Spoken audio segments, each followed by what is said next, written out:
মুক্তিযুদ্ধে সহযোগিতা করেছে এই কথার জন্যই ভারত আমাদের বন্ধু রাষ্ট্র বলেন। আমি বলবো যে মুক্তিযুদ্ধে সহযোগিতা করেনি, তারা পাকিস্তানকে ভাঙার জন্য, তাদের চিরশত্রু, তাদের চির প্রতিদ্বন্দ্বী পাকিস্তানকে ভাঙার জন্য তারা মুক্তিযুদ্ধে গায়ে পড়ে লেগেছে, গায়ে পড়ে লেগেছে এবং পাকিস্তানকে তারা ভাঙতে পেরেছে। এটা তাদের ৭১-এর সবচেয়ে বড় সাফল্য ছিল পররাষ্ট্রীয়।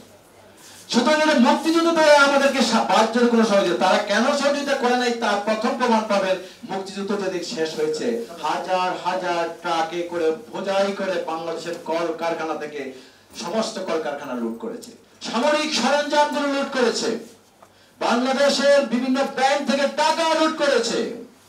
তারপরের প্রমাণ পাবে বাংলাদেশকে তারা 25 বছরের গোলামী চুক্তি, 25 বছরের গোলামী চুক্তি করতে বাধ্য করেছিল। তার মানে তারা বন্ধু রাষ্ট্র নয়, পেছন দরজা দিয়ে এসেছে, ঘাড় মটকায় ধরেছে, আবার ঘাড় মটকাতে চেষ্টা করে যাচ্ছে।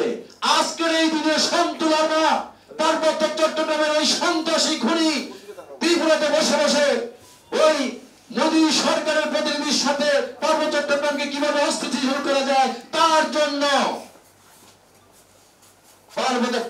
আগরতলায় বসে বসে ষড়যন্ত্র করে যাচ্ছেন। এটা কিসের নমুনা বন্ধু রাষ্ট্রের? আমি ওই সকল সাংবাদিক বন্ধুদেরকে বলবো, দয়া করে যদি এই দেশকে ভালোবাসেন, এই পদ্মা মেঘনা যমুনাকে ভালোবাসেন, এই মা মাটিকে ভালোবাসেন, তাহলে আর কোনদিন এই ভুল উচ্চারণটি আপনারা করবেন না। যারা করবে তাদের গালে জুতা মারেন।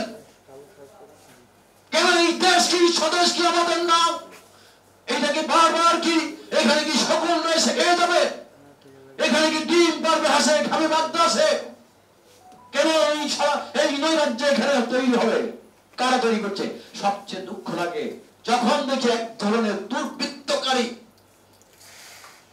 বুদ্ধিজীবী, যারা বুদ্ধিজীবী বলতে আমার লজ্জা হয়, দুর্বৃত্তকারী বুদ্ধিজীবী আমাদের সন্তানদের কাছে মেসেজ দেন, প্রতিবেশী রাষ্ট্র, বন্ধু রাষ্ট্র। এই মেসেজটা কি হচ্ছে? তরুণ সমাজের মাথাকে ঘুলাই দিচ্ছে। তারা বলছে ভারতের চাল খাও, ভারতের ডাল খাও, আটা খাও, পেঁয়াজ খাও, রসুন খাও। হাও ভারতের খাই। আমি টাকা দিয়ে যদি জাপান থেকে গাড়ি কিনে আনি, সেটা আপনি বলেন যে জাপানের গাড়ি চালাও। আমি টাকা দিয়ে যদি ইউরোপ থেকে কোনো কিছু আমদানি করি, সেটা বলেন ইউরোপের। তাহলে ভারতের টাকা তো আমি পেড করে আনি যদি কিছু আনি, তাহলে সেটা কেন আপনি এই কথাটা প্রচারের মুখ্য উদ্দেশ্য হচ্ছে আপনি রয়ের দ্বারা প্রভাবিত হয়েছেন, আপনি ভারতের দালাল। যারা এই কথাগুলি বলেন প্রকৃষ্ট ভাবে আপনাদের উদ্দেশ্য আমরা বুঝি, আপনাদের বাদরানি আমরা বুঝি। তো সাবধান হয়ে যান। ওলি আউলিয়ার স্বদেশ এই বাংলাদেশ, এই বাংলাদেশের আমরা 30 লক্ষ রক্তের বিনিময়ে স্বাধীনতা অর্জন করেছি। আপনার কয়জন সৈনিক রক্ত দিয়েছে? এই বাংলাদেশের 2 লক্ষ মানবের রক্তের বিনিময়ে আমরা স্বাধীনতা অর্জন করেছি। আমরা আপনাদের উদ্দেশ্যকে বুঝতে পারি যখন 1905 সালের বঙ্গভঙ্গের বিপক্ষে আপনারা বঙ্গভঙ্গ রদ আন্দোলন করেন। কেন? ঢাকা ছিল রাজধানী। আপনারা ঢাকাকে রাজধানী সহ্য করবেন না, আপনারা কলকাতাকে রাজধানী করবে, ঢাকাকে শোষণ করবে। আপনাদের কাছে ছোট্ট একটা তথ্য দিয়ে প্রশ্ন রাখতে চাই প্রিয় বন্ধুরা। আপনারা বলেন পাট আমাদের সোনালী আঁশ, কিন্তু 47-এর আগ পর্যন্ত এই বাংলার মাটিতে একটি ঝুটকল হয় না, একটি পাট মিল হয় না। অথচ হুগলি নদীর ধুইদার পাট করে সজ্জিত ছিল। এই কথাগুলি কেন আজকে বলা হয় না?